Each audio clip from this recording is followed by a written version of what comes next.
Viewers, ಇವತ್ತಿನ special recipe ಕೊಬ್ಬರಿ ಲಡ್ಡು. ಈಸಿಯಾಗಿ ಕ್ವಿಕ್ಕಾಗಿ ಮಾಡ್ಬೋದು, ತುಂಬಾ ಟೇಸ್ಟಿಯಾಗಿರುತ್ತೆ ಅಂತಲೇ ಹೇಳ್ಬೋದು. ಹೊಸಬ್ರು ಸಹ ಈ ಲಡ್ಡುನ ಈಸಿಯಾಗಿ ಮಾಡ್ಕೋಬಹುದು. ತುಂಬಾ ಟೇಸ್ಟಿಯಾಗಿರುವಂಥ ಈ ಲಡ್ಡುನ ಹೇಗೆ ಮಾಡೋದು ಅಂತ ನೋಡೋಣ.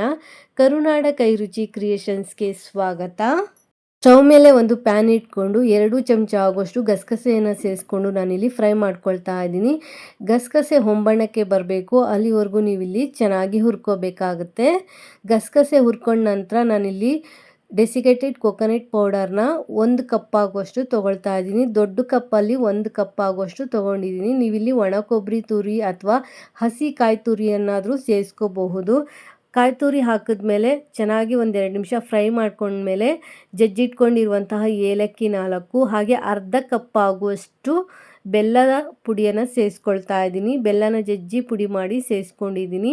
ನಾವು ಯಾವ ಕಪ್ಪಲ್ಲಿ ಕೊಬ್ಬರಿ ತುರಿನ ತೊಗೊಂಡಿರ್ತೀವಿ ಅದರ ಅರ್ಧದಷ್ಟು ಬೆಲ್ಲದ ಪುಡಿಯನ್ನು ಸೇರಿಸ್ಕೊಂಡ್ರೆ ಸಾಕಾಗುತ್ತೆ. ಬೆಲ್ಲದ ಪುಡಿಯನ್ನು ಸೇರಿಸಿ ಚೆನ್ನಾಗಿ ಮಿಕ್ಸ್ ಮಾಡ್ಕೊಂಡ ನಂತರ ಒಂದು ಅರ್ಧ ಕಪ್ಪು ನೀರನ್ನು ಸೇರಿಸಿ ಚೆನ್ನಾಗಿ ಮಿಕ್ಸ್ ಮಾಡ್ಕೊಳ್ತಾ ಇದ್ದೀನಿ.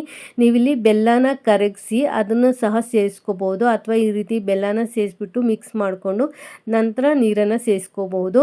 ಇನ್ನೊಂದು ಅರ್ಧ ಕಪ್ ಆಗುವಷ್ಟು ನೀರನ್ನು ಸೇರಿಸ್ಕೊಳ್ತಾ ಇದ್ದೀನಿ. ಬೆಲ್ಲನ ನಾನು ಜಜ್ಜಿ ಸೇರಿಸಿರೋದ್ರಿಂದ ಅದು ನೀಟಾಗಿ ಕರಗಬೇಕು. ಅದಕ್ಕೋಸ್ಕರ ನಾನಿಲ್ಲಿ ಜಾಮೂನ್ ಕಪ್ಪಲ್ಲಿ ಕಾಲು ಭಾಗ ನೀರನ್ನು ಸೇರಿಸ್ಕೊಂಡಿದ್ದೀನಿ.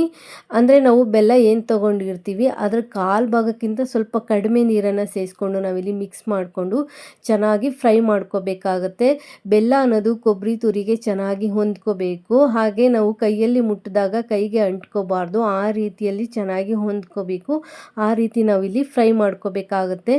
ಮುಕ್ಕಾಲು ಭಾಗ ಫ್ರೈ ಮಾಡ್ಕೊಂಡ ನಂತರ ನಾನಿಲ್ಲಿ 2 ಚಮಚ ಆಗುವಷ್ಟು ಬಾದಾಮ್ ಪೌಡರನ್ನು ಸೇರಿಸ್ಕೊಳ್ತಾ ಇದ್ದೀನಿ. ಬಾದಾಮ್ ಪೌಡರನ್ನು ಸೇರಿಸಿ ಚೆನ್ನಾಗಿ ಮಿಕ್ಸ್ ಮಾಡಿಕೊಂಡು ಇನ್ನೂ 1 ನಿಮಿಷಗಳ ಕಾಲ ನಾನಿಲ್ಲಿ ಚೆನ್ನಾಗಿ ಫ್ರೈ ಮಾಡ್ಕೊಳ್ತಾ ಇದ್ದೀನಿ. ಬೆಲ್ಲದ ಗಂಟುಗಳು ಒಂದು ಇರಬಾರ್ದು, ಆ ರೀತಿಯಲ್ಲಿ ನೀಟಾಗಿ ನೀವು ಫ್ರೈ ಮಾಡಿಕೊಂಡು ನಂತರ ಅದು ಕೈಗೆ ಅಂಟ್ಕೋಬಾರ್ದು, ಅಲ್ಲಿವರೆಗೂ ಫ್ರೈ ಮಾಡ್ಕೊಳ್ಳಿ. ಲಾಸ್ಟಲ್ಲಿ 2 ಚಮಚ ತುಪ್ಪನ ಸೇರಿಸ್ಕೊಳ್ತಾ ಇದ್ದೀನಿ. 2-3 ಚಮಚ ಆಗುವಷ್ಟು ತುಪ್ಪನ ಸೇರಿಸಿ ಚೆನ್ನಾಗಿ ಮಿಕ್ಸ್ ಮಾಡಿಕೊಂಡು ಮತ್ತೆ 1 ನಿಮಿಷಗಳ ಕಾಲ ನಾವಿಲ್ಲಿ ಫ್ರೈ ಮಾಡ್ಕೋಬೇಕಾಗತ್ತೆ. ತುಪ್ಪ ಬೆಲ್ಲ ಎಲ್ಲ ಚೆನ್ನಾಗಿ ಕೊಬ್ಬರಿ ತುರಿಗೆ ಹೊಂದ್ಕೋಬೇಕು, ಆ ರೀತಿಯಲ್ಲಿ ನೀಟಾಗಿ ಫ್ರೈ ಮಾಡ್ಕೊಳ್ಳಿ. ಈ ರೀತಿ ಮಾಡೋದ್ರಿಂದ ಟೇಸ್ಟು ಚೆನ್ನಾಗಿ ಕೊಡುತ್ತೆ ಅಂತಲೇ ಹೇಳ್ಬೋದು.